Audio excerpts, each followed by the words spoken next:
오늘 보실 말씀은 사사기 19장입니다. 사사기 19장 1절에서 5절 말씀입니다.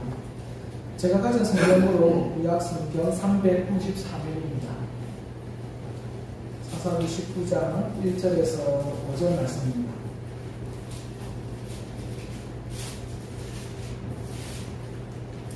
사사기 19장 1절에서 5절 말씀 제가 먼저 읽고 교독하도록 하겠습니다.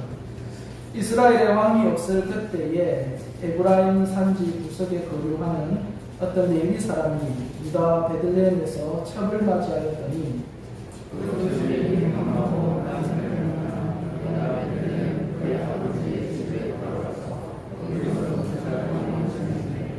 그의 남편이 그 여자에게 다정하게 말하고 그를 데려오고자 하여 하인 한 사람과 나귀 2마리를 데리고 그에게로 가매 여자가 그를 인도하여 아버지의 집에 들어가니 그 여자의 아버지가 그를 보고 기뻐하니라.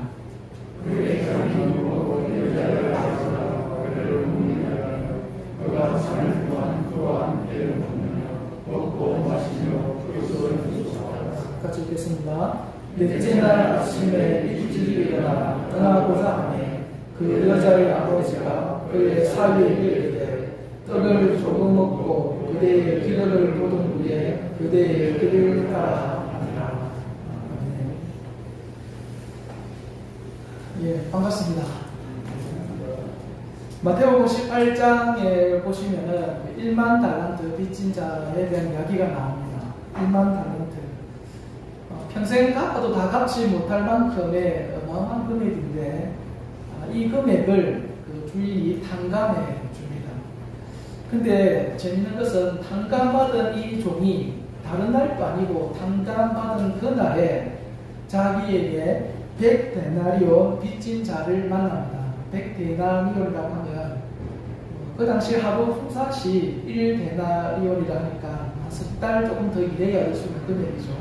결코 적은 금액은 아닙니다만은 1만 달란트 자기가 탕감받은 금액에 비해서 100데나리온은 사실 아무것도 아닌 거죠. 근데 이 사람은 그거 좀 이따가 갚아도 돼 이렇게 뭐 기한 연장을 해준 것도 아니고 그냥 감옥에 쳐넣어버린 거예요. 그래서 제가 그 사건을 보면서 참 이해가 되는 게 아니 어떻게 1만 달란트 탕감을 받은 사람이 100데나리온 그걸 용서 못 해줄까 하는 거였습니다. 근데 그런 것들이 신앙의 삶 가운데서도 어렵지 않게 발견할 수 있다는 것을 제가 보게 되었습니다. 우리가 예수 그리스도의 십자가 구원의 은혜를 정말로 크게 받은 사람들인데 지옥으로 갈 수밖에 없는 우리가 예수님의 십자가의 구속 사건으로 천국으로 가는 존재가 된 거 아닙니까? 그럼에도 우리가 나에게 조금 실수하고 좀 나를 섭섭하게 한 거 그거를 참 우리가 용서를 못 해줍니다. 이런 일들이 왜 일어날까 참 나는 많이 고민을 했습니다. 그러면서 제가 발견하게 된 것은 하나님이 우리에게 베풀어 주신 그 현재적인 그 은혜 그것을 우리가 깨달지 못하기 때문에 하는 거예요. 그래서 실제로 내가 얼마나 용서받았는가 이건 그리 중요한 게 아닙니다. 그것보다 더 중요한 것은 그분이 나에게 베풀어 주신 그 은혜의 깊이를 내가 얼마나 깨닫느냐에 달려들어가는 거예요. 그래서 내가 받은 은혜, 그 깨달음의 깊이가 깊으면 깊을수록 다른 사람들이 나에게 해도 어떻게 하겠습니까? 더 용서할 수가 있더라는 겁니다. 그래서 신앙생활의 첫 출발점이 뭐냐? 다른 거 없습니다. 하나님의 은혜를 깨닫는 것에서부터 시작을 합니다. 근데 이 하나님의 은혜를 깨닫기 위해서는요, 뭐가 선행되어져야 되는가? 내가 얼마나 큰 죄인인가 하는 것들을 먼저 깨달을 수 있어야 됩니다. 근데 세상 나가보면 어느 누구도 우리가 죄인이다라는 것을 깨닫게 해주는 곳이 없습니다. 왜냐하면 그렇게 하면은 장사가 안 됩니다. 사업이 안 됩니다. 인간관계가 제대로 안 돼요. 여러분이 기뻐서 누군가를 만났는데 그 사람의 약점, 실수, 잘못된 거 이야기하면 누가 좋아하겠습니까? 주소 떼면 가족들 다 만나지 않습니까?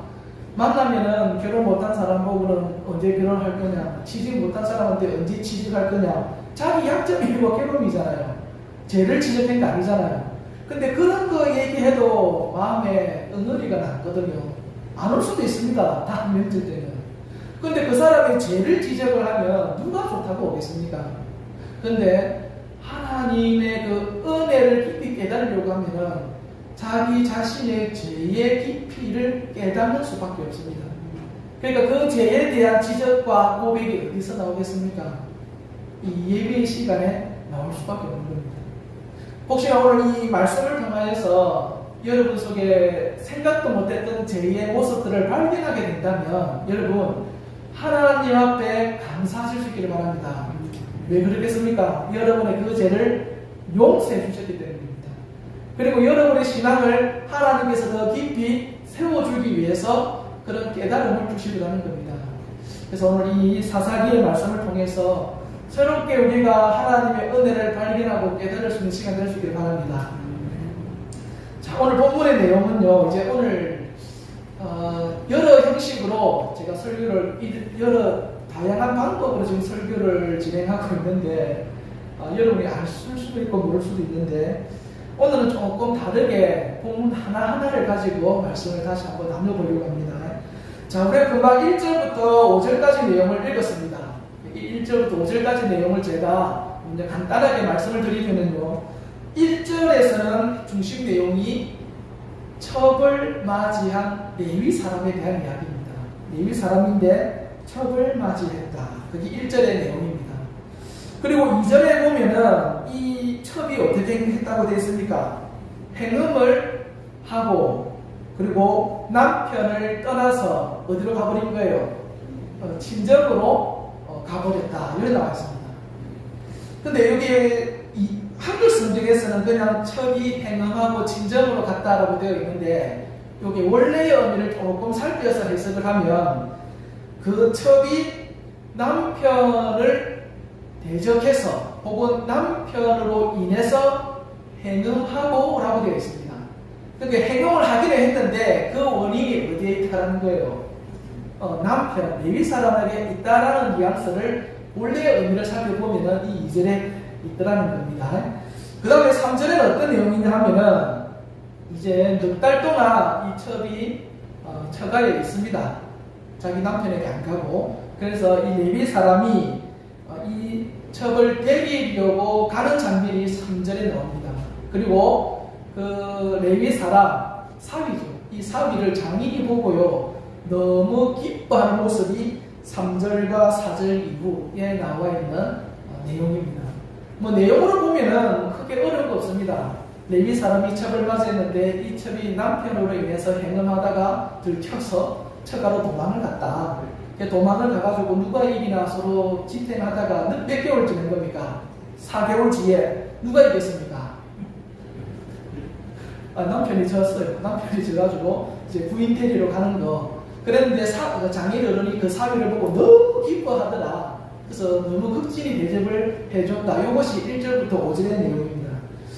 근데 여러분 성경을 보면은 오늘 본문의 내용은요, 이게 나중에 한번 집에 돌아가셔서 한번 자세히 보시기 바랍니다. 보시면은 이상하게 오늘 본문은 성경이 뭐 어떤 사건에 대해서 잘했다 못했다 뭐 가타 부타가 없습니다. 그냥 있는 그대로의 내용을 그냥 몇 줄씩 이렇게 기록을 해놓은 게 다거든요.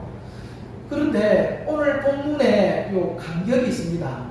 요 기록되어져 있는 내용의 진실을 재구성해서 살펴보면은 성경에 기록은 안 되어 있지만 우리가 파헤칠 수 있는, 좀 발견할 수 있는 숨어 있는 내용들이 몇 개가 있습니다. 제가 오늘 본문을 보면서 잘 이해가 안 되는 게 뭐냐면 이 장인 어른의 모습입니다. 딸의 아버지. 왜냐면 생각을 해보십시오. 딸이 결혼한 지 얼마 안 돼서 도망을 쳤어요. 근데 결혼도 본처로 결혼한 게 아니고 뭘로 결혼한 겁니까? 첩으로 결혼했잖아요. 첩으로 결혼해가지고 물론 제 딸이 행음한 건 잘못인 거죠. 그런데 그 원인이 누구였습니까? 자기 사위 때문 아니었습니까? 그러면 자기 사위가 왔을 때 이렇게 반갑게 극진하게 대해줄 수 있었을까? 그건 조금 이해가 안 돼요. 물론 자기 딸이 좀 잘못된 게 있긴 하더라도 뭔가 좀 그래도 서먹하거나 좀 안색이 안 좋든가 해야 되는데 본문에 보면 전혀 그런 게 없습니다. 3일 동안 막 극진히 음식 대접하고 잘 모셔오고 또 그 다음날 가려고 하니까 아이고 사위 뭐 지금 가려고 하느냐, 오늘 하루 너무 따가라 하면서 너무 잘 대해주는 거예요. 그래서 이게 어떻게 이런 일이 일어났는가 생각을 했는데 이제 한 절 한 절 찾아보니까 여기에서 숨은 내용들이 나오는 겁니다. 우리 다시 한번 1절 한번 다 같이 한번 읽어보겠습니다. 오늘 본문 1절의 말씀입니다. 찾으셨습니까? 네, 한번 같이 읽어보겠습니다. 시작!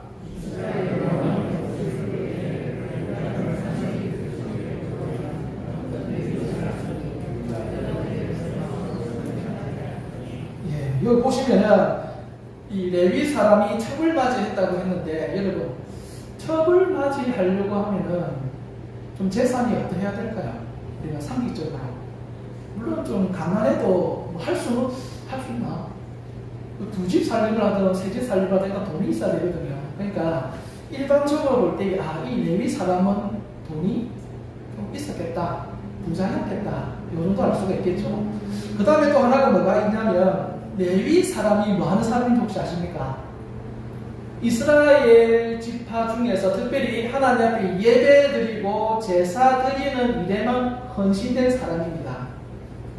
그래서 이 사람들은 다른 지파 사람들보다 더 하나님 앞에 정결하고 성결하게 그리고 하나님의 말씀대로 살아가야 되는 사람이 이 레위 지파 사람인데 지금 이 레위 사람이 누구를 맞이한다고요? 첩을 맞이한대요.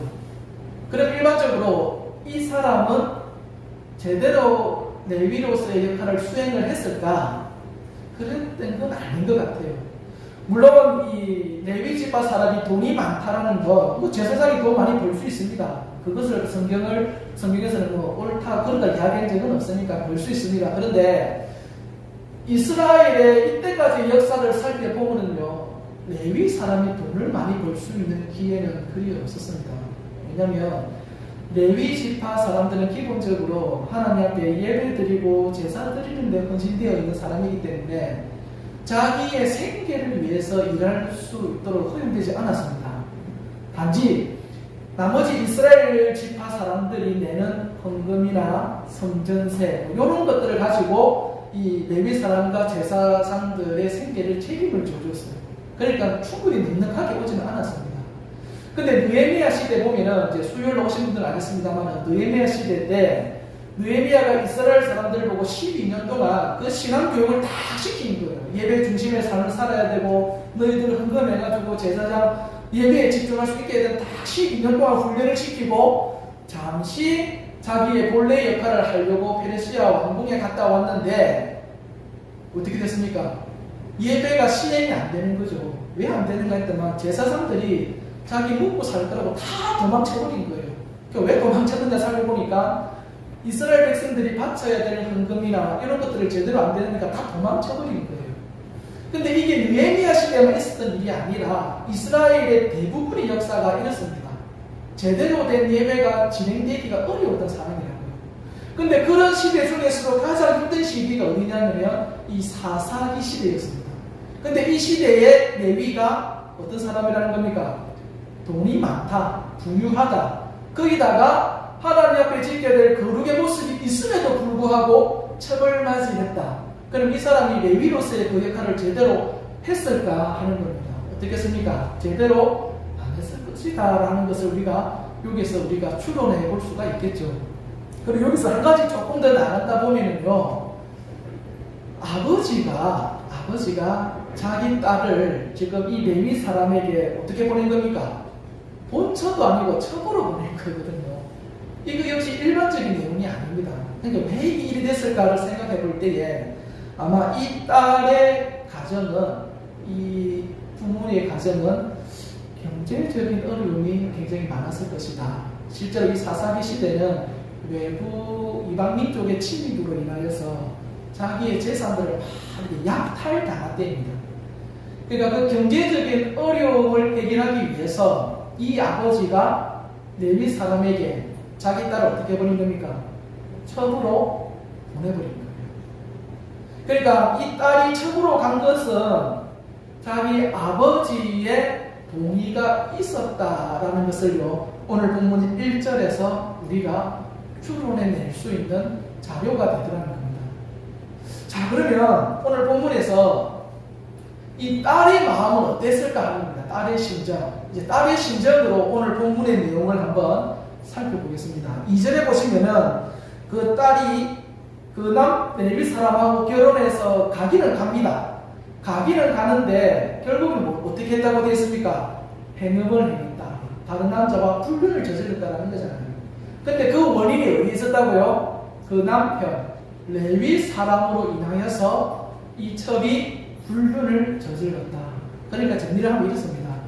이 딸이요, 자기라고 뭐 사랑하지 않는 사람과의 결혼, 그것도 본처가 아니고 첩으로 가는데 누가 좋아하겠습니까? 그래도 자기 집안 경제 사정 뻔히 보이는 거 자기 아버지 명령 거절할 수는 없고, 그래서 일단 가는 거예요. 이게 내 운명이겠구나 하고 가기는 갔어. 그래서 가서 살려고 하는데 그 살림이 만만치가 않은 거예요. 일단 그 집에 누가 있습니까? 레위 사람의 본처가 있잖아요. 본처가 첩을 볼 때에 좋게 보겠습니까? 눈빛이 예사롭지가 않죠. 그런데다가 하인들도 자기를 대하는 게 편치가 않아요. 무시하기도 일쑤고 뭐 시키면은 네가 알아서 하지 이런 식으로 하인들도 불구하니까 너무 힘든 거예요. 그래서 자기는 환경도 바뀌었고 원치 않는 결혼에 주변 사람들 자기 보는 시선도 곱지 않고 여러 가지 스트레스를 받는데, 그런 어려움에 대해서 남편 되는 레위 사람이 해결을 해준 겁니까? 안 해준 겁니까? 안 해주는 거예요. 물어보면은 말 그대로 남편이에요. 자꾸 남의 편만 드는 거야. 네가 좀 참아. 네가 뭐 어째서. 자꾸 남의 편만 들고 자기가 겪고 있는 어려움이 해결이 안 되는 거예요. 그러니까 이 첩이 처음에는 어떻게까든지 한번 살아보려고 했는데 남편마저도 자기를 제대로 대우 안 해주니까 어떻게 돼버린 겁니까? 다른 남자와 불륜에 빠진 겁니다. 근데 불륜에 빠졌는데 들켜버렸네요. 들키고 난 다음에 이 첩이 했던 모습이 뭡니까? 행동이 도망가는 거예요. 저 멀리 자기 아버지에게 친정집으로 도망을 간 겁니다. 도망을 가서 몇 개월 있었습니까? 넉 달을 있었다. 이렇게 되어 있습니다. 여기 이제 딸의 입장입니다. 나중에 이거 합쳐야 되니까 잘 기억하십시오. 자, 그 다음에 우리가 이제 살펴봐야 될 입장은 이제 누구 입장도 한번 들어봐야 되겠습니까? 레위 사람 사위 입장도 들어봐야지. 딸은 이제 며느리 입장을 들어봤으니까 그럼 사위 입장도 한번 들어보자고요. 사위는 본처가 조금 나이가 많이 들었던지 뭐 어쨌든 이제 첩을 맞아드렸는데 굉장히 많은 돈을 들여서 첩을 맞아드립니다. 그래서 이제 뭐 가정이 조금 평온한가 싶었는데, 그러니까 자꾸 자기한테 잔소리를 하고 불평을 늘어놓는 거예요. 그러니까 남편이 이 삼손 이야기도 아시지만 여자 잔소리 당했는 남편이 없습니다. 절대로 못 이깁니다. 절대로. 무슨 무거운 존재입니다. 근데 그 잔소리를 하니까 그냥 아예 길을 다 막아버리는 거예요. 막아버리니까 이 첩이 거기에 대한 불만인지 외간 남자하고 바람을 피가지고 자기한테 들켰어요. 레위 사람 입장, 남편 입장에서는 그러면 어떻게 됩니까? 사과를 할 거라고 생각을 했는데 그냥 휑 하고는 자기 처가집으로 친정으로 도망을 쳐버린 거예요. 그러니까 이 남편 입장에서는 기분이 좋겠습니까? 안 좋겠습니까? 안 좋은 거예요. 무슨 이런 여자가 다 있지? 하고는 올라고 와봐라. 나는 네 안 찾으러 간다. 하고는 몇 개월 기다린 겁니까? 넉 달을 기다린 겁니다. 넉 달을 기다리다가 처음에는 막 분노가 올라겠죠. 내가 살려 죽여 어떻게 나한테 이럴 수가 있어 했는데 넉 달이 지나니까 기분이 조금 풀렸던가 봐요. 그 근거가 뭐냐니까 3절입니다. 우리 3절 한번 읽어볼까요? 3절 한번 다 같이 읽어보겠습니다. 시작.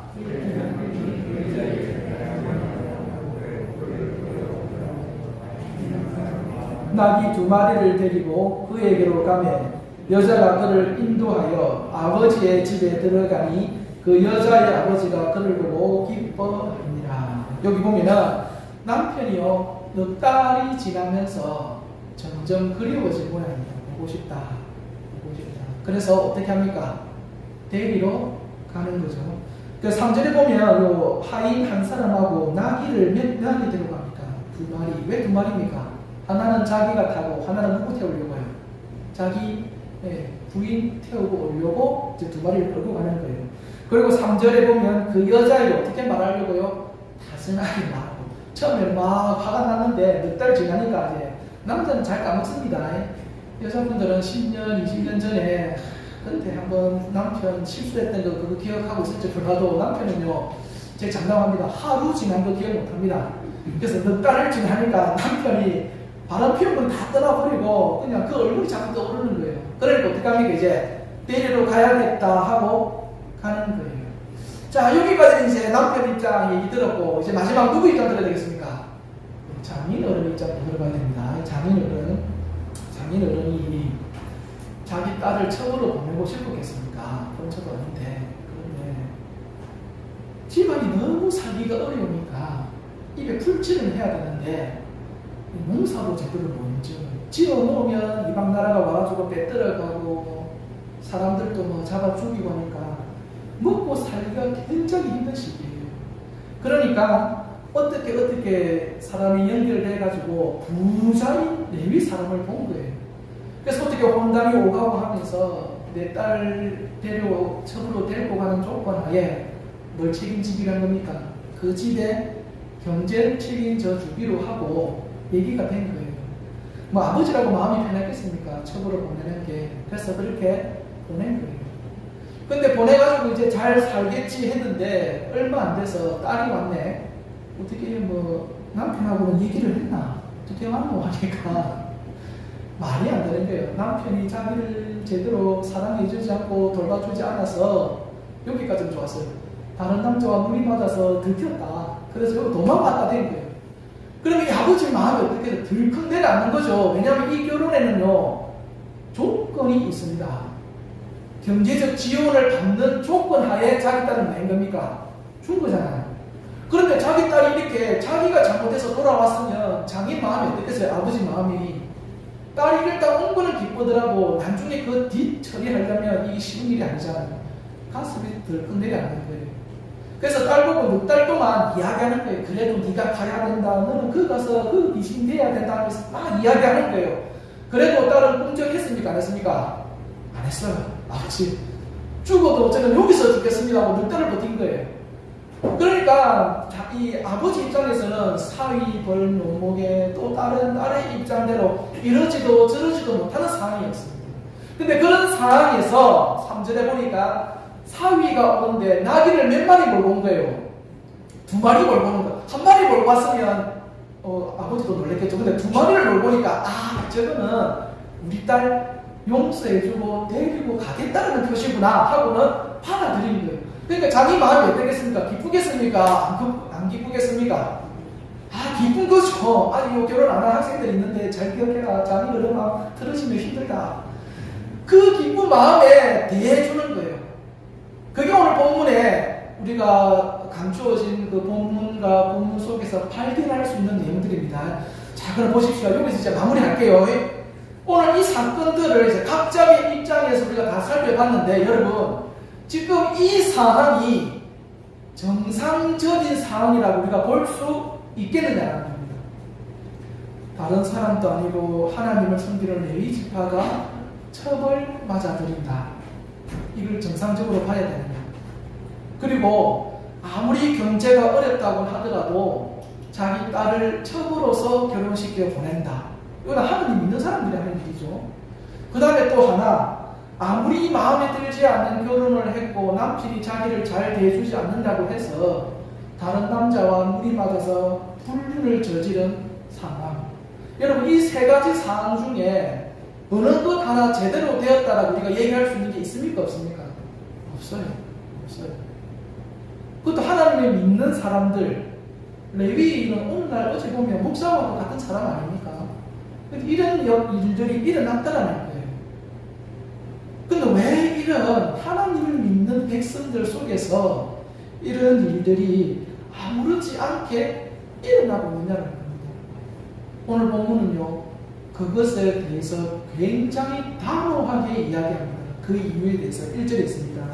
1절에 보시면 오늘 본문의 이 사건이 일어난 일에 대해서 이렇게 이야기합니다. 이스라엘에 뭐가 없다고요? 왕이 없었습니다. 이스라엘에 왕이 없었습니다. 이스라엘의 참 왕, 진짜 왕은 누구십니까? 하나님. 근데 이스라엘 사람들은 하나님의 백성들이거든요. 하나님 믿는다고요. 그런데 사사기는 뭐라고 얘기하냐면 이스라엘에 왕이 없다. 다르게 이야기하면 이스라엘 사람들 마음속에는 하나님이 있긴 있을 거예요. 제사도 드렸으니까, 예비도 있으니까. 근데 하나님은 우선순위에서 어떻게 된다고요? 밀리는 거예요. 첫 번째부터 자꾸 밀리는. 하나님은 저 밑에 있는 거예요.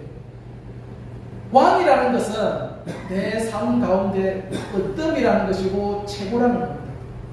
근데 이스라엘 백성들은 겉으로만 하나님을 믿는 척을 한 것이지 어떤 삶에 있어서 결정을 내릴 때에 우선순위에서 항상 밀려있던 겁니다. 그러니까 어떤 삶을 사는 겁니까? 이런 삶을 사는 거예요. 요 세 가지 중에 한 가지만 우리 삶 가운데 일어났다고 생각해 보십시오. 얼마나 비참하겠습니까? 이런 일은요, 아침 드라마에 나올 수 없는 일입니다. 막장 드라마. 그런데 이것은 드라마가 아니라 실제로 이 시대에 일어났다라고 성경은 기록하고 있고, 그 이유는 하나님을 우리의 진정한 왕으로 모시지 않았기 때문이라는 거예요. 하나님을 참 왕으로 모시면은 우리의 삶에 어떤 결정을 내릴 때에요, 하나님 중심으로 결정을 내릴 수밖에 없습니다. 한때 저희 나라에 연예계 아이돌 중에 어떤 공식이 있었는데, 어떤 공식이냐면은 재미교포 중에서 좀 잘생기고 영어도 좀 하고 춤도 추고 하면 연예계에서 반드시 성공한다, 이런 공식이 있었습니다. 근데 한 번은 진짜 그 공식에 맞는 남자아이가 있었던 거예요. 재미교포인데 이생각 그랬어요. 이생각 그렇고 남자아이인데 키도 크고 잘생기고 춤도 노래도 조금 하는 그런 친구가 있었습니다. 그래서 연예기획사에서 그 친구한테 찾아가서 이야기한 거예요. 자네 보니까 이런 스타일이면 우리나라 연예계에서 이번에 대박 친다, 큰 부자 될 수 있고 스타 될 수 있는데 한번 우리하고 손잡지 않겠냐, 우리 한번 계약해보지 않겠느냐, 이렇게 된 거예요. 근데 이 청년이 그 이야기를 듣고요, 거절을 했습니다. 거절할 수도 있는 건데, 제가 그 내용을 듣고 충격받은 게 뭐냐면, 거절을 한 이유입니다. 거절한 이유가 뭐냐면, 자기가 생각할 때도 자기 정도면은 연예계획사 손잡고 성공할 수 있을 것 같대요. 있는데도 자기는 거절하겠대요. 왜냐면 아직까지 제가 그 연예계 생활을 하면서 신앙을 지킬 수 있을 정도의 자신이 없다. 내 신앙이 그 수준이 안 된다는 거예요. 여러분, 그 이해가 됩니까? 우리가 어떤 일을 결정할 때에 내 신앙을 그 조직 내에서, 그 사회생활에서 지킬 수 없기 때문에 내가 그 직장을 그만둔다, 우리가 이렇게 결정 내릴 수도 있겠습니까? 쉽지 않은 거거든요. 제가 볼 때, 이 친구는 나중에 뭐 어떻게 될 값에 하나님 중심으로 생각을 하는구나. 어떤 일을 결정할 때에 가장 큰 우선순위가 하나님과 자기와의 관계 속에서 그 일을 결정하고 선택하는구나 하는 것을 제가 느꼈습니다. 이거는 그냥 단편적인 일이에요. 여러분, 우리가 살다 보면 여러 많은 결정을 내려야 될 때가 있을 겁니다. 근데 그 결정을 내릴 때에 하나님의 말씀이 여러분 결정의 근거가 될 수 있기를 바랍니다. 그러면 그 말씀이 여러분을 끌고 갑니다. 그게 하나님의 은혜고 기적이 될 겁니다. 기도하겠습니다. 살아계신 하나님 아버지, 부족한 우리들을 하나님의 자녀로 삼아주시고 하나님 앞에서 참 믿음을 삶을 살 수 있도록 허락하여 주신 것 감사합니다.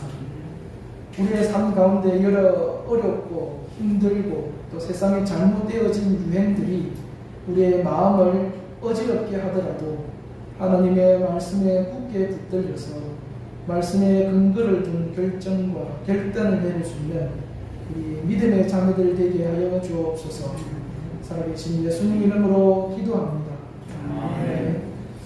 이제는 우리 주 예수 그리스도의 은혜와 하나님 아버지의 크신 사랑과 성령의 교통하심이 오늘 이 자리에 참석한 모든 사람들 머리 위에 지금부터 영원토록 함께 있을지어다. 아멘.